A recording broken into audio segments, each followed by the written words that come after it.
प्रकृति हमें हर पल सिखाती है।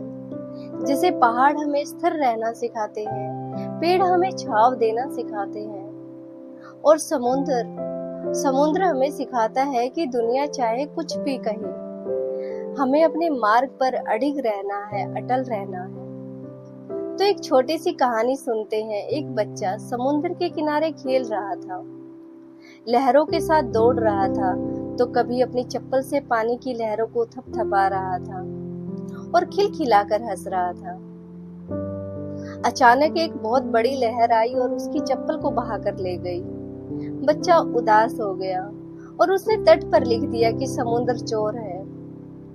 कुछ देर बाद एक मछुआरा समुद्र से बहुत सारी मछलियां पकड़कर लौटा, तो उसने समुद्र के तट पर लिख दिया कि समुद्र तू मेरा पालनहार है। इसी बीच एक माँ अपने बेटे को याद कर तट पर बैठी रो रही थी। उसका जवान बेटा समुद्र की लहरों में डूब गया था। उसने तट पर लिख दिया कि समुद्र तो खूनी है, हत्यारा है। शाम हुई तो एक बूढ़ा आदमी किनारे से जा रहा था।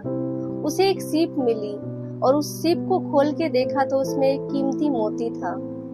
तो उसने तट पर लिख दिया कि समुद्र तू महान दानी है। देखो, एक ही दिन, एक ही तट, एक ही समुद्र, पर अलग अलग चेहरे, अलग अलग कहानी। किसी ने समुद्र को चोर कहा तो किसी ने पालनहार कहा, किसी ने खूनी हत्यारा कहा तो किसी ने दानी कहा।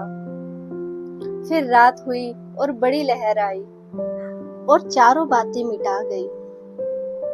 सब बातें बह गई, बचा तो बस समुद्र, अपनी मौज में, अपनी लय में और अपनी गहराई में। समुद्र ने किसी को उत्तर नहीं दिया, न किसी को सफाई दी, न गर्व महसूस किया, न रोया, बस सब सुना और सहन किया और अपने मार्ग पर अटल रहा। जीवन भी कुछ ऐसा ही है। लोग आपके हालात देखेंगे, उनका फायदा उठाएंगे। अगर अच्छा लगा तो आपको महान बोलेंगे और उनका नुकसान हुआ तो आपको गलत बोलेंगे। लोग बदलते रहते हैं परिस्थितियों के अकॉर्डिंग, इसलिए दुनिया की बातों में मत उलझो।